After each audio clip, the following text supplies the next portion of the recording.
full of all that you've become, and that's calling you. And your inner being is standing there in that vibrational frequency, radiating such a signal, you call it inspiration. You feel it often while you're doing your art. And as you acknowledge the existence of that vibration, and you seek to find it by seeking to feel it, which means you're looking for feelings of clarity and feelings of happy and feelings of empowerment and feelings of elation, and doing whatever you can to find that, then that is a faster way, a more effective way, and certainly a more enjoying the journey way of moving from the thought to the thing. Thoughts are turning to things constantly, and they are mimicking how you feel. And so what's manifesting is a good way to know what your vibrational offering has been. But an even better way is to know what your vibrational offering is. And getting out ahead of it means caring about how you feel, period. Not for the ulterior motive of feeling good so I can create better. Because, did you hear just what happened? When I decide I want to feel good so that I can create better, what am I looking at? Worse. And what did I just introduce into the vibrational mix? Resistance. And so what did I just do to my receiving mode? Muted it. So how do I feel? Not so good. Confusion rather than clarity. You following? So our encouragement, what we're really saying to you is, be nicer to you. Do more of the things that feel good to you. Stop sacrificing. Stop feeling like I got to work hard in order to receive this. Instead, begin making declarative statements to yourself like this. I am an extension of source energy, and source energy is all over me. I'm an extension of source energy, and my source energy is reveling in what I have created as a result of my exposure to contrast.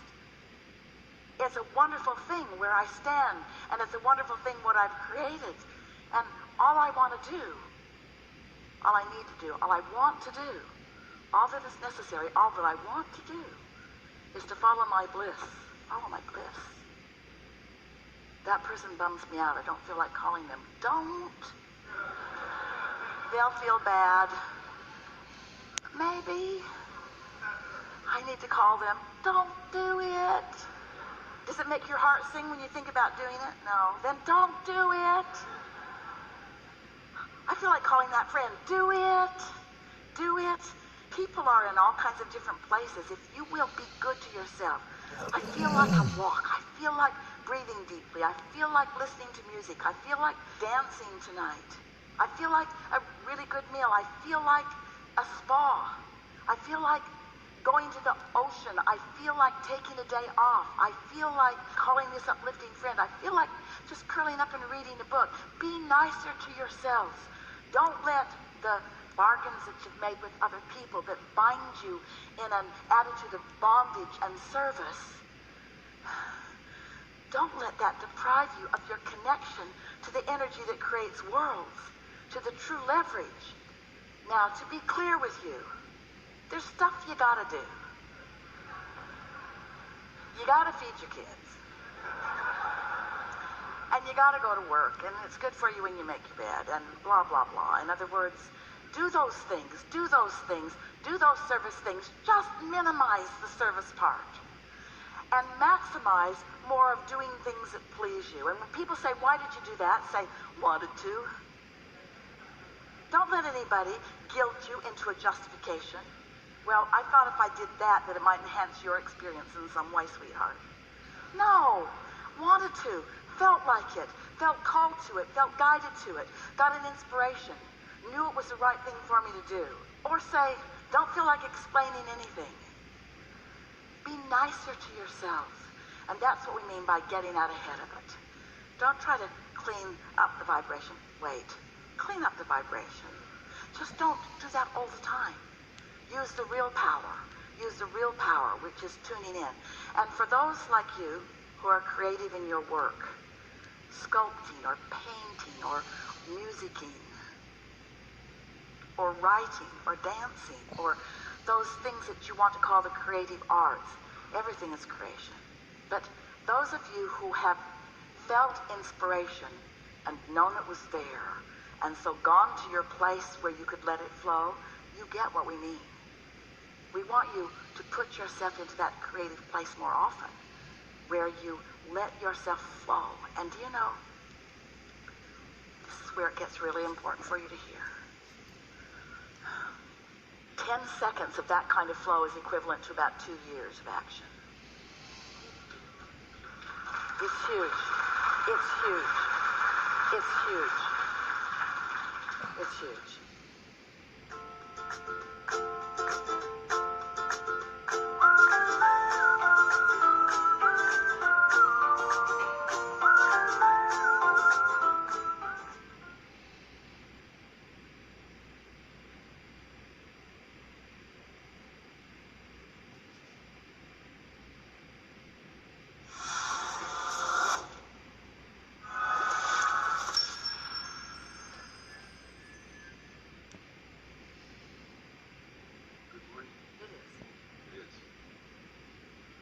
Talk a little bit about meditation.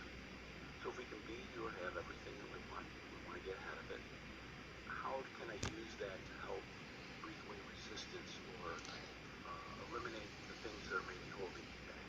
Because when you meditate, you quiet your mind, and when you quiet your mind, you stop thought. And when you stop thought, you stop resistant thought. And when you stop resistant thought, you have access to what's in your vortex. So how can I carry that on through the day and not just for that 15 minutes? Well, maybe you can't, but you don't worry about that, because that is resistant thought. Next. Just catch a snatch of it here, and a snatch of it there, and a snatch of it there. Just do your best. Just tilt the scale just a little bit. And it won't take long, because you see, right now, to you, it just sounds like someone excited about something who seems like they know what they're talking about. But when you take the time to meditate or to make lists of positive aspects, and you are certain, or you feel pretty good, that you are resistance-free, and then an idea bubbles up or roars up from your vortex, and you follow through with it, and you receive the immediate reward of feeling great, that's the first thing that will happen. A moment of clarity, or a moment of insight, or a moment of euphoria, or a moment of interest. Doesn't matter what label you give it, it feels really good to you. And then another, and then another. We're not asking you to expect it to bubble up and manifest. We're asking you to allow it to bubble up and feel it, and acknowledge that you feel it, and milk it as long as you can, and see what else it turns to before your practical mind gets involved and you start introducing resistance into the equation. That's the game you want to play. How long can I go resistance-free? But even when you play that game, now you make it resistant right from the get-go, because you're trying to be perfect. You don't have to be perfect. You don't have to only think pure positive thoughts. Your contrast served you. That's how all the ingredients got into your vortex. And your inner being knows what that all adds up to. The lifetimes of glorious experience that adds up to. We called this gathering for a while the science of deliberate creation, but you were too heavy on the thinking part. And then we began calling it the art of allowing, the art of receiving, the art of every now and again getting into the receiving mode so that you can receive an impulse about something. Don't you have experiences that you could tell one another about how you cared about something, maybe something caused you to worry about it, and you cared about it, and then you were carefree, or maybe you don't even remember that part, but you turned a corner and there it was, and it just felt like it came out of nowhere. And we want you to know that things are ready to come out of what you think is nowhere all the time. Great ideas are ready to come out of what you want to call nowhere, because they're not coming out of the tangible piles that you've been gathering. They're coming out of the intangible, non-resistant, well-stocked kitchen, stocked by only the ingredients that you want. And so it's about getting into the receptive mode is everything. But in order for you to know how important it is and feel the power of it, first you have to accept that your life has been serving you, and that you've put many decisions and requests and goals and hopes and dreams there, and that they are ready for you. When we say, you said it back to us, you can be or do or have anything that you desire. and you've been putting it into your vortex in bits and pieces, but you don't have the ability to look into it and see everything that is what you want to call potential. We want to call it a done deal.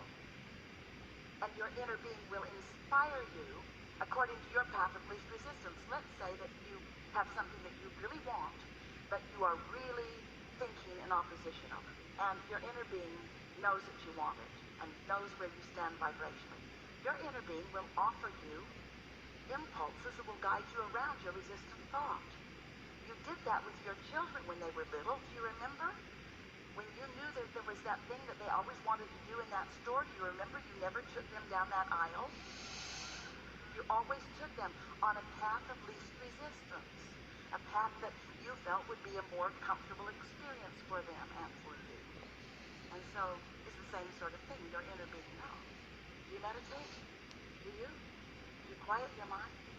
And have you heard from us here today? Do you have a sort of renewed interest in the power of that quieted mind? We'll talk more about meditation if you want to. You want to? What do you want? I do. So, quieting the mind, sometimes thoughts come to me, things. Like Well, here's the thing. Let's say that you woke up and you were thinking about something. It could be positive or negative. Let's just say you're thinking about it. Now let's say that it's not all that positive. Then you check your email and there's more about it in there.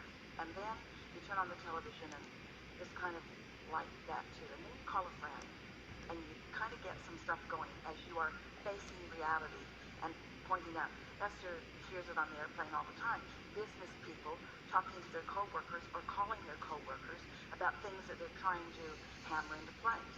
And she just puts her earphones on and puts her pillow on and focuses into her world and out of that, because it doesn't take very much of that focus before off you go. So if you're in that sort of momentum, that's not the best time for you to say, I think I'll meditate, or I think I need to meditate, because you will have a very difficult time quieting your mind under those conditions. Those thoughts already have enough momentum going that that's when the lobotomy would be more helpful, or a nap. We would meditate when there's the least amount of momentum going.